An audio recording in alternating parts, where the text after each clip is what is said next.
नमस्कार, MP news cast देख रहे हैं आप और आपके साथ मैं हूं आस्था श्रीवास्तव। इसी के साथ अब खबरें विस्तार से। विदिशा भोपाल हाईवे बाईपास पर बागेश्वर धाम के धीरेन्द्र कृष्ण शास्त्री द्वारा भागवत कथा का आयोजन किया जा रहा है। कथा स्थल पर व्यवस्थाओं को जमाने के लिए कथा के आयोजक बटुक महाराज द्वारा सभी लोगों से सहयोग की अपील की है। वहीं उन्होंने बताया कि कथा के दूसरे दिन अनिरुद्ध आचार्य महाराज और एक अन्य महानुभाव कथा में पधार रहे हैं। वही भगत के बस में है भगवान बिंदु को लेकर पंडित धीरेन्द्र कृष्ण शास्त्री अपना कथा वाचन करेंगे।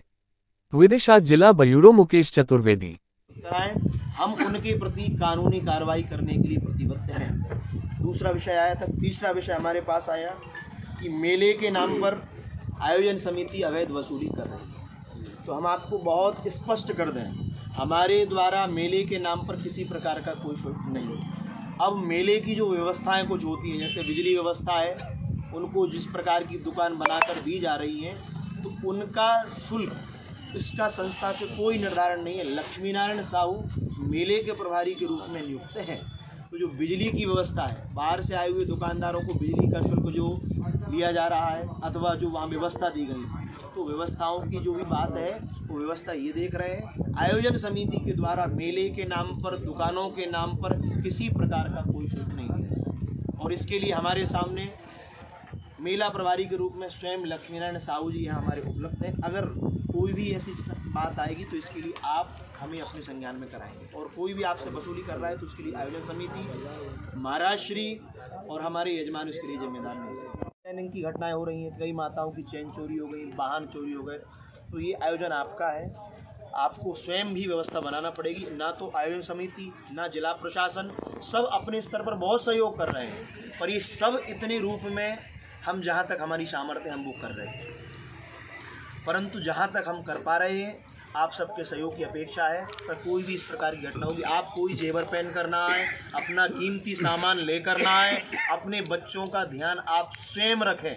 अगर कोई भी घटना होती है तो हमारी प्रार्थना है, हम उसके लिए जिम्मेदार नहीं होंगे। अगर कोई घटना करता है, आप हमें अवगत कराएं, उस पर कानूनी कार्रवाई की जाएगी। इन 4 विषयों को लेकर हमने आयोजन किया।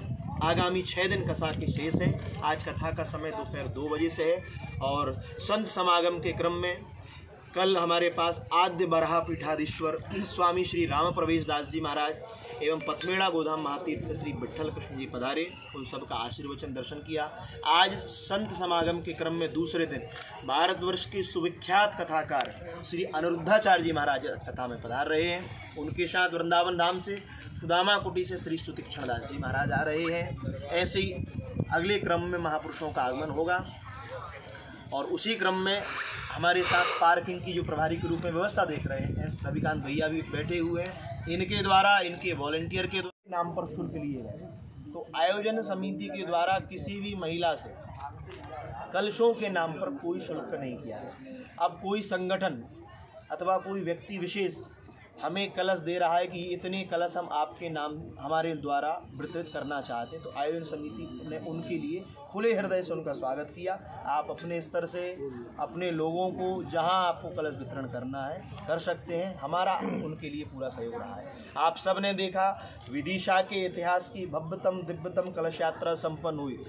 हजारों की तादाद में माताएं कलश लेकर आई। ना तो हमारी सामर्थ्य है कि प्रत्येक माता से किसी ने अवैध शुल्क लिया हो, तो इस प्रकार की कोई भी बात नहीं है। हम इन सारे विषयों का पूर्ण जिम्मेदारी से बटेश्वर भागवत सेवा संस्थान के अध्यक्ष के नाते, आयोजन समिति के नाते और पूज्य श्री बागेश्वर धाम सरकार के नाते आपको अवगत करा रहे हैं। हमारे द्वारा पूरे परिसर में लगभग 150 से 200 बीघा में ये परिसर चल रहा है। किसी प्रकार का शुल्क नहीं। अब कोई असामाजिक तत्व हमारे संज्ञान में आया कि जो हमारे यजमान के सेवादारों के कुछ कार्ड बनाए गए, तो लगभग 4 से 5 कार्ड हम लोगों ने पकड़े जो फ्रॉड बनाकर उन्होंने उसमें घुसपैठ करने का प्रयास किया। तो हम